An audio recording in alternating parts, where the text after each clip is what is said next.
The title of my sermonette today is Indomitable, and if you don't know what that means, I'm sure that it will come out in context as we proceed here, because I think it's an important attribute to have. What do you do when you face problems? What do you do when you get stuck? How about when you face setbacks, when you experience disappointment, when you suffer loss, or when you face impossible circumstances? What do you do? How do you let it affect you? How do you respond? I'm sure it varies. We all have these experiences. Some types of problems are much, much bigger than others, but nobody is without problems. In fact, life would be a bore, I think, if we didn't have problems. Traffic can be a problem. Facing struggles at work can be a problem. The check engine light can be a problem. On the opposite side of the spectrum, we have things that are a little bit more serious, life and death type of problems, problems with chronic pain and other types of suffering. Well, problems differ in their scale and strength. They all share the same kind of profile. They all threaten to throw us off. They're in our way. We're trying to do something, and these problems prevent us from doing such. And sometimes they just do throw us off track. Sometimes we get into a situation that we just cannot get out of. There's nothing we can really do about it, except for one thing. Whatever kind of problem we have a choice in how we respond and how we react and how we allow it to affect our path forward. Problems will add stress to our lives. There's no way around it. That's how problems work. They really do affect our lives, make our hair white, as in the case of Mr. Harris, make our hair disappear. And we can experience these stresses, but we can also compound that stress in how we respond by complaining or resisting or somehow fighting back, refusing to accept these problems to no avail. Or what we can do is choose to look forward, figure out how we will deal with the situation that is in our lap, that we've been given to do. We have a choice in controlling our attitude. That is the point that I want to bring out today. We can overcome our problems, sometimes by actually overcoming them, and sometimes by just managing to shift the way that we are affected by them. We can view our problems, I think, as offering us a gift, challenging us to build our experience, increase our strength, and overcome. Having an indomitable spirit is about not letting anything take away your hope. We can be beaten down by problems that we encounter, but our will to keep trying, moving forward with the little strength that we have, supplemented by the boundless strength that God provides us, makes us undefeatable. That is what it means to be indomitable. I'd like to read from the story of David and Goliath today. This is where I'm focusing a lot of our attention, so if you will, a kind of story time today. 1 Samuel 17 is where I'll go, and I'm reading. It's a great chapter, a lot of fun to read through the whole thing. I've got just two passages I'll read to you today. I will begin in 1 Samuel 17, verse 4. And a champion went out from the camp of the Philistines, named Goliath, from Gath, whose height was 6 cubits and a span.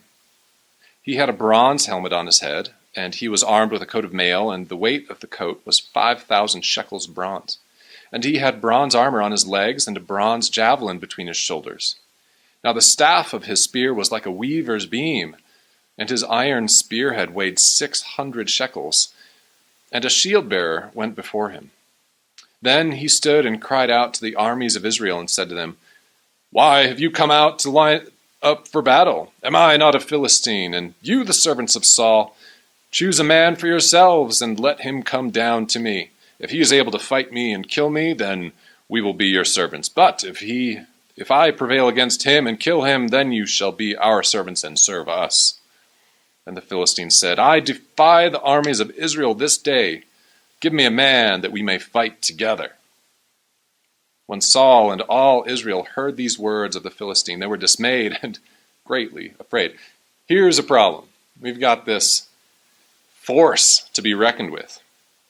In the update this week, we have an article about how tall Goliath was, 6 cubits in a span, and that calculates to, depending upon how you convert that unit of measure, somewhere between 8 and 10 feet tall. He was towering, right? A giant, literal giant. He was huge. And his armor, 5,000 shekels. Sources differ in how that conversion takes place, where that lands, but it's somewhere between 80 and 125 pounds. That's like more than half of what I weigh, right? That's a huge amount of armor for him to wear, and this is what he was walking around in. And this apparently, it may not count the other armor that he had, his helmet, right? His bronze javelin that he had between his shoulders. His spearhead, 600 shekels, that weighs about 16 pounds. That's just the spearhead, right? It doesn't even count the thickness of the shaft of that spear. 16 pounds is what an Olympic shot put weighs. Have you ever tried to throw a shot put? It's heavy. Goliath was a force to be reckoned with, very strong, covered in armor, fearsome. And how do Saul and Israel respond to this problem that they're facing? Well, they're clearly intimidated. Discouragement sets in, self-doubt. They don't know what to do. They're seriously afraid of this situation. They don't know how they will possibly defeat this man and the Philistines. But the story, of course, does not end here. David enters the picture. David, he was the youngest of the sons of Jesse, and Jesse had sent him to bring provisions, bring some food to his brothers who were in Saul's army.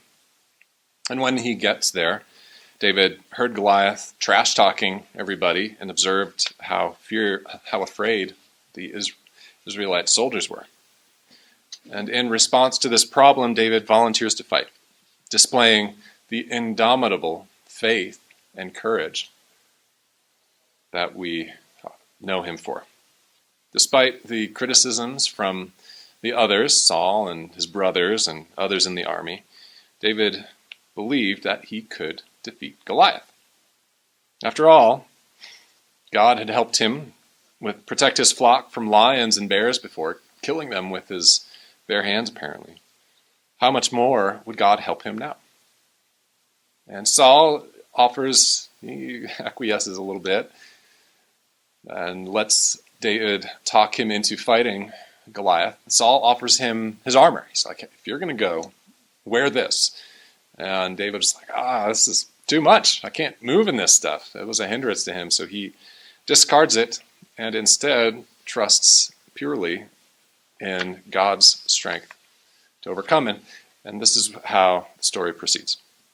Let's go to 1 Samuel 17 and read verses 40 through 51. Speaking of David, then he took his staff in his hand, and he chose for himself 5 smooth stones from the brook, and put them in a shepherd's bag, in a pouch which he had, and his sling was in his hand. And he drew near to the Philistine. So the Philistine came and began drawing near to David, and the man who bore the shield went before him. And when the Philistine looked about and saw David, he disdained him, for he was only a youth, ruddy and good-looking. So the Philistine said to David, "Am I a dog that you come at me with sticks?" And the Philistine cursed David by his gods. And the Philistine said to David, "Come to me, and I will give your flesh to the birds of the air and the beasts of the field." Then David said to the Philistine, You come to me with a sword and a spear and with a javelin, but I come to you in the name of the Lord of hosts, the God of the armies of Israel, whom you have defied. This day the Lord will deliver you into my hand, and I will strike you and take your head from you. And this day I will give the carcasses of the camp of the Philistines to the birds of the air and the wild beasts of the earth, that all the earth may know that there is a God in Israel. Then all this assembly shall know the Lord does not save with the sword and the spear, for the battle is the Lord's, and he will give you into our hands. So it was when the Philistine arose and came and drew near to meet David, that David hurried and ran toward the army to meet the Philistine. Then David put his hand in his bag and took out a stone, and he slung it and struck the Philistine in his forehead, so that the stone sank into his forehead, and he fell on his face to the earth. So David prevailed over the Philistine with a sling and a stone, and struck the Philistine and killed him. But there was no sword in the hand of David. Therefore David ran and stood over the Philistine, took his sword and drew it out of his sheath, and killed him, and cut off his head with it. Quite a story. David rushing into battle, defeating him with a sling and a stone, overcoming this massive force with courage, but beyond that, with tremendous faith in God. Goliath's words and attitude appealed to his own strength. He was full of pride, but David, he honors God, putting his indomitable faith into overcoming with God's strength. Even more, David expresses the purpose of defeating Goliath as glorifying God, not himself. It demonstrates God's power, not David's. This kind of attitude is within the power of all of us to have. We don't have to be as courageous or strong as David was, but we can take that same kind of attitude that God will fight our battles for us, and what we are doing is for the glory of God. Every single one of us can have that attitude. We too can be indomitable.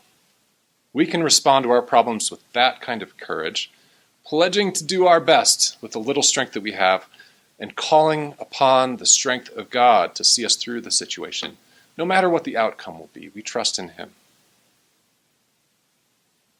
If you will, turn to John 16, and I'll read verses 32 through 33. This is at the time of Jesus Christ's betrayal and inevitable death.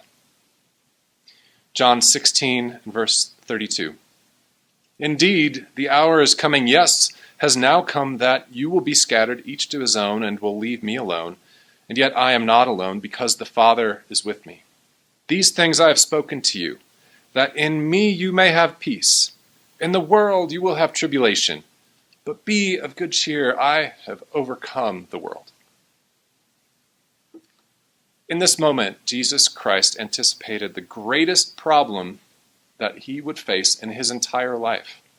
He knew that his time was up, and that soon, moments later, after he uttered these words, he would have to suffer tremendous physical and mental torture as he faced his killers. But he was looking ahead. He was undeterred. He was undefeatable. He was indomitable in his approach. And he instructed his disciples to have the same kind of attitude. Life in this world is going to be hard for you. You will have problems. But this is how you face it. Don't let those problems overtake you.